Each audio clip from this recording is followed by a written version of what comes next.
সালামু আলাইকুম।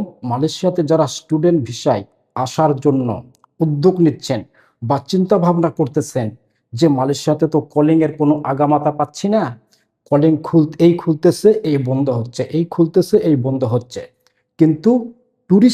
কিন্তু স্টুডেন্টে যদি মালয়েশিয়াতে যাই তাহলে আমি কাজও করতে পারবো। এরকম স্বপ্ন যারা দেখতেছেন আজকের ভিডিওটি শুধু তাদের জন্য। প্রিয় বন্ধুরা, চলুন সর্বপ্রথমে একটা ভিডিওটা আপনাদেরকে দেখিয়ে নিয়ে আসি যে কি জন্য আমি এই কথাটা বললাম। যে আপনি যদি স্টুডেন্ট ভিসায় মালয়েশিয়াতে আসেন, অবশ্যই আপনাকে স্মার্ট হতে হবে, ইংলিশে হবে। ঠিক আছে, চলুন আগে ভিডিওটি দেখেন। You student eh? Ya, ya. You student you bahasa pengen cakap English pun tak boleh, nak cakap Melayu pun tak boleh. Macam mana you boleh jadi student college? Macam mana college Jafi? You punya ini I student college space ini kosong I kosong student I kosong ini you student eh? Ya, ya. You student you bahasa pengen cakap English pun tak boleh, nak cakap Melayu pun tak boleh. Macam mana you boleh jadi student college? Macam mana college Jafi? প্রিয় বন্ধুরা, দেখলেন সেই video ফুটেজটি।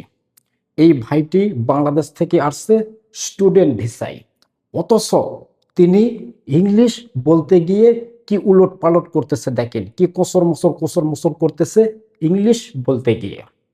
চিন্তা করে দেখছেন তাহলে আমাদের বাংলাদেশের ভাবমূর্তি নষ্ট করতেছে কারা? বাংলাদেশের কিছু সংখ্যক অসাধু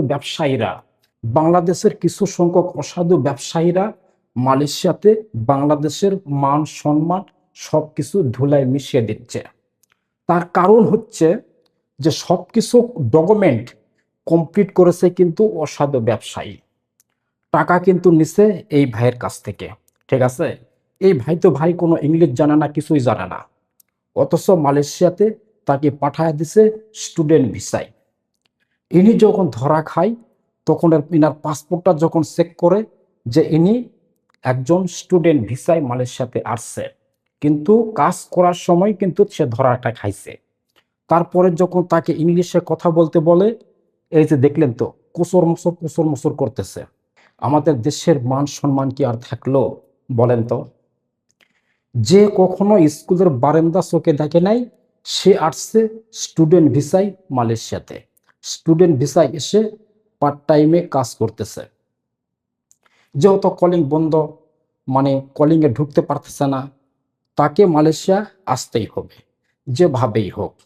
দালালের খপ্পরে পড়ে টাকার বিনিময়ে তার যতগুলি ডকুমেন্ট লাগে, দালালের খপ্পরে পড়ে যত যা ডকুমেন্ট তৈরি করতে লাগে, এসএসসির সার্টিফিকেট ডুপ্লিকেট করে স্টুডেন্ট ভিসায় মালয়েশিয়াতে। ভাবা যায় বিষয়টা? বলেন তো। কলিং যখন বন্ধ রয়েছে, অনেকেই কিন্তু আমার আজকের এই ভিডিওটি শুধুমাত্র করা যারা মালয়েশিয়াতে আসার জন্য ইচ্ছুক, কলিং যেহেতু বন্ধ, অনেকেই কিন্তু চেষ্টা করবে এই পথে মালয়েশিয়াতে আসার জন্য। তাদের জন্য এই ভিডিওটি ভাই, দয়া করে কলিং খোলা পর্যন্ত অপেক্ষা করেন। যদি আপনার যোগ্যতা থাকে, আপনার অরিজিনাল সার্টিফিকেট আপনার আছে, বা আপনার শখ আপনি স্টুডেন্ট ভিসায় মালয়েশিয়াতে এসে লেখাপড়া করবেন, ভাই আপনাদের জন্য তো কোনো সমস্যা নাই। যেহেতু আপনারা সত্যি মালয়েশিয়াতে আসতেছেন লেখাপড়া উচ্চ শিক্ষিত হওয়ার জন্য, কিন্তু আশা একটাই যে স্টুডেন্ট ভিসায় শুধু আমি মালয়েশিয়াতে যাব তারপরে কাজ করব।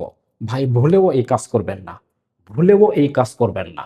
যদি আপনি ধরা খান, আপনার তো মান সম্মান যাবে, গোটা বাংলাদেশের মান সম্মান ধুলায় মিশিয়ে যাবে, যেমনটা এই ভাইটি মান সম্মান ধুলায় মিশিয়ে দিল বাংলাদেশের। প্রিয় বন্ধুরা, যে যেখানে থাকবেন ভালো থাকবেন এবং সুস্থ থাকবেন।